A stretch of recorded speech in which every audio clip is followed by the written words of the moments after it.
tresno sing ngati yen ulodo pindhae Gusti.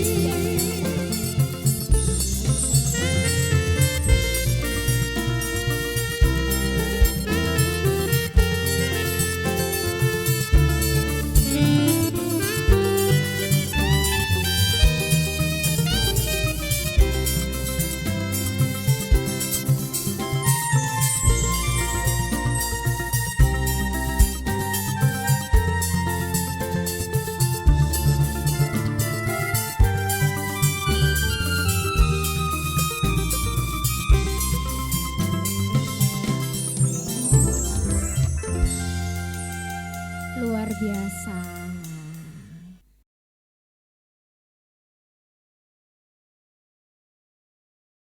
Salam, tepangaken kula Dwi Sulistiawan saking Gereja Kristen Jawa Bahtera Kasih, Iramaka Klasis Wonogiri. Kula badhe ngandharaken renungan Sabda Winedhar tanggal 17 April tahun 2000 selangkung. Waosan ing dinten punika kapetik saking setunggal Korintus 11 ayatipun 23 dumugi 36. Ingkang kaparingan jejer supados ndatengaken berkah. Ewadene waosan kitab suci ingkang dados pepemut tumrap kita sedaya kapetik saking setunggal Korintus bab 11 ayatipun 29 ingkang mekaten pangantikanipun Gusti. Sebab sing sapa mangan sarta ngombe ora kalawan ngakoni sarirane Gusti iku bakal nekakake paukuman marang awake dhewe. Bapak Ibu ingkang kinasih, dinten menika kita mahargya Kamis Petak nggih dinten sepisan kangge Tri Suci Paskah. Ing dinten menika kita ngenget-enget bujananipun Gusti Yesus kalian para segapatipun ing dalu ndungkap Gusti Yesus kaulungaken. Prastawa menika dados dasaring paladosan Bujana Suci. Bujana Suci inggih menika sakramen ingkang dipun pranata dening Gusti Yesus piyambak.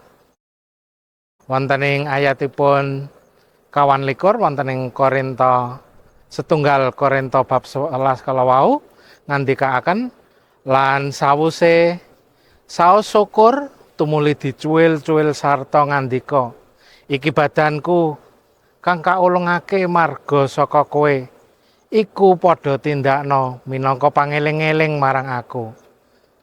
Mekaten sabdanipun Gusti. Bapak Ibu ingkang kinasih, kanthi nindakaken bujana suci kita badhe tansah enget dhateng panebusan lan pangorbanan Sang Kristus ing kajeng salib demi milujengaken kita. Pasamuan ing Korintus ugi nindakaken bujananipun Gusti. Emanipun pasamuan nindakaken bujana menika kanthi boten prayogi. Anggenipun nindakaken bujana suci boten mengeti pangorbananipun Sang Kristus. Nanging malah ngginakaken kasempatan menika kangge nedha ngantos tuwuk lan mabuk. Rasul Paulus ngengetaken bilih pakulinan-pakulinan menika klentu. Bujana suci kedah katindakaken kanthi sikep manah ingkang tumemen supados boten datengaken paukuman. Wonten ingkang ringkih sakit malah ugi nemahi pejah.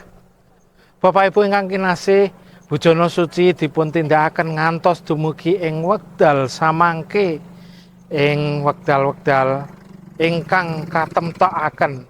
Gereja-gereja nindakaken sakramen bujana menika ancasipun supados mengeti malih sedanipun Sang Kristus ing kajeng salib.